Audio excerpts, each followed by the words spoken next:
Hello guys! Welcome back to our channel. This is WG Rider. Kasama ko si Miss G. Ayan, oh. Andito kami right now sa Bella, Bella Montana Fruit Ayun, Bella Montana Fruit Farm. Bumalik kami dito kasi meron kasi kami gusto gawin para this segment.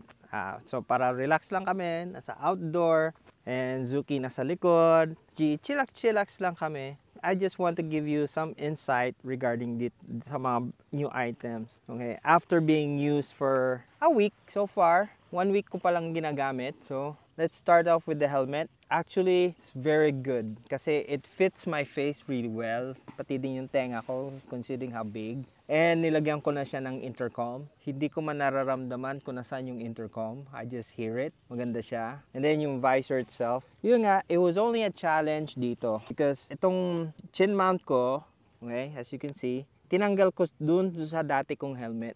Okay, dun sa dating Vector. So nilagay ko siya dito, nilagyan ko lang siya ng bagong mga 3M tapes. Kinabukasan, ginamit ko na siya. Actually, wala pang 24 hours. Although, tininik ko yung mga 3Ms, dinoble ko pa siya para ilagay lang dito. Kasi medyo, feeling ko masyado siyang dikit dun sa baba ng ng lower lip ng masyado dikit na dikit.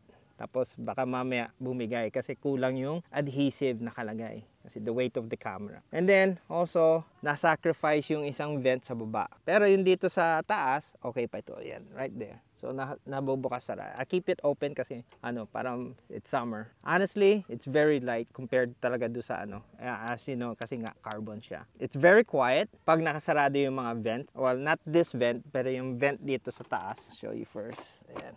So may vent siya dito. So pag nakabukas ito, nadidinig mo talaga yung hangin pumapasok. I mean, it does make that swirl sound. Siguro lumalabas din dito sa likod, hindi ko lang. Pero I can hear it. And then it keeps the helmet cool inside. Maganda siya.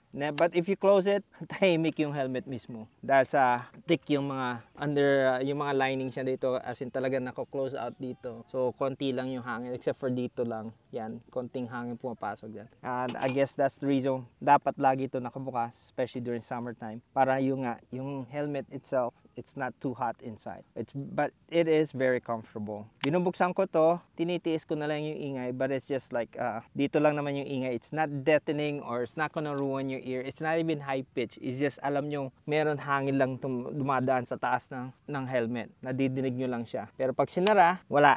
Kasi parang walang hangin talaga. Pero yun nga lang, hindi nyo nadidinig yung swirling sound.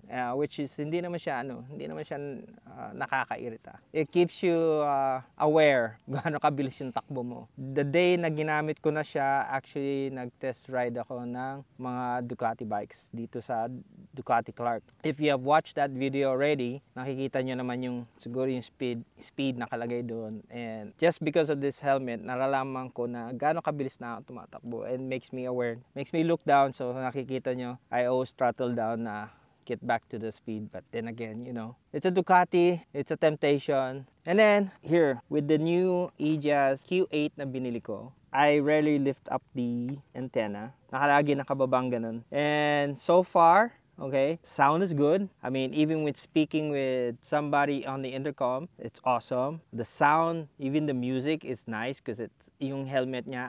I mean, the speakers na kasama niya is high fidelity. It's not like a Boss or some other high-end And it's actually inside here. Hindi ko man nalalaman nandito sa loob. It has its own foam. I mean, I seen it in the video, di ba? Nakita niyo na doon. So nandito siya sa loob. So it keeps it nice and crisp, especially pag may kausap ka. Naka-pair ito not to a Q8 but to my wife's intercom, which is yung luma namin intercom, yan, yung V6. So naka-pair siya dyan. However, on that one, pag medyo malayo na ako, according sa anak ko, siya, very, nagiging may garalgal na. However, nung nag-test ride ako ng Ducati, actually, at a distance, it's very far. I mean, hindi lang 400 meters. Kasi kung siguro kabisado nyo yung mga Ducati Clark, and then yung stoplight sa Friendship Gate, actually, yung layo nun, doon pa lang ako naglo-lose connection. That's where nadi-disconnect na siya.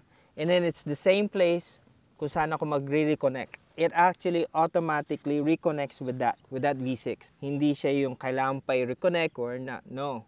It just reconnects. And you'll just hear it. It tells you you're just reconnected with the intercom.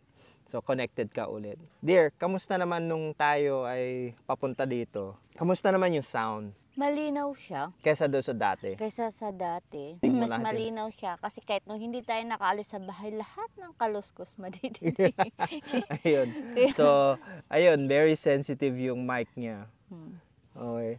So, pati din actually siya, pag nag-uusap kami, hindi kagaya before, nagiging problem ko yung para madinig ko lang siya. Minsan pag lumihis siyang gano'n, hindi ko na siya nadidinig. Pero this time, dinig na dinig ko na siya. Kahit ano sabihin niya, nadidinig ko na. Saka ang kagandahan, I think this has also noise cancellation. So, parang yung wind noise, nawawala na din.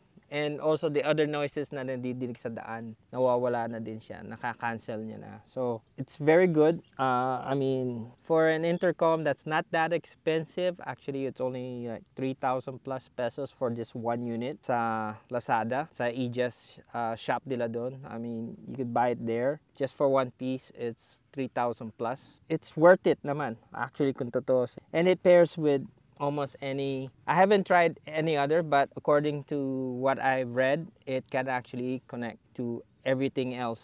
Even, I think even a Cardo with the ones, I think Cardos now can connect with any other devices with the new ones, the latest update. So this one also can connect with a Cardo. And I think also with a Sena, because ano na din sila, you can open with a Sena. Other intercoms also, especially the ones are at same price range nito. So naka-connect din siya. So yun yung mga just want to give you an update dito kung ano na naging setup in a very new open space na nature kaysa sa bahay at siyempre yung kwarto namin. Mas maganda na itong setting natin dito kasi at least na natin.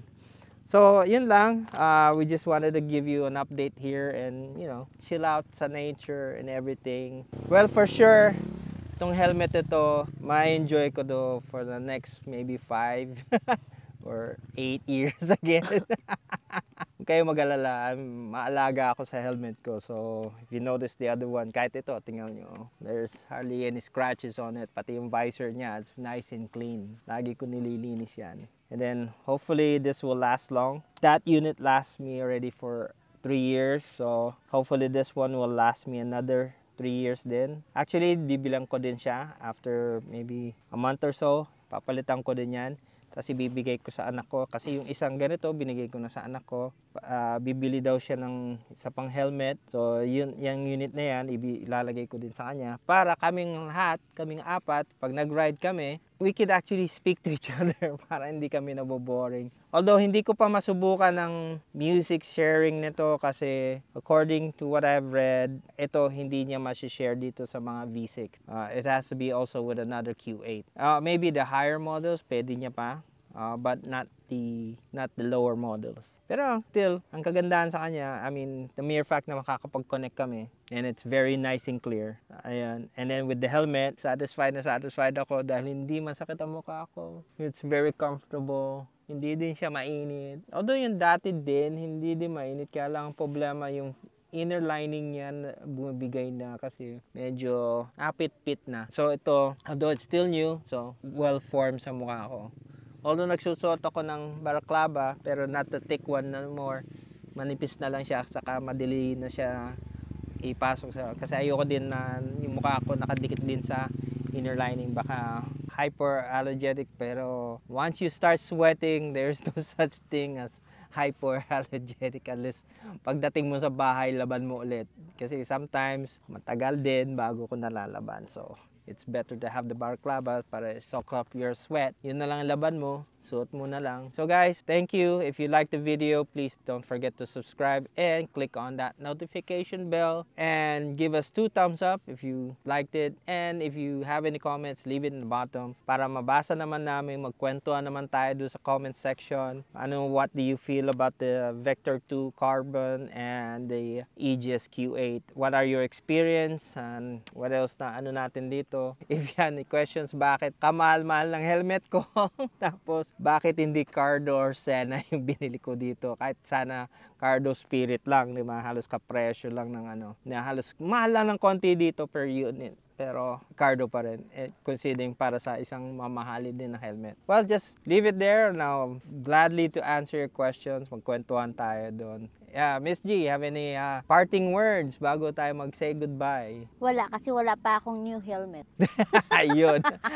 Yun ang parting words niya. Ibig sabihin, kailangan ko daw siya bilhin ng helmet. Honestly, it's in the plan. Meron na ako napiling helmet kasi isang reklamo niya dito sa helmet niya, dito sa Rapid niya is yun nga, mainit. I'm gonna upgrade her helmet.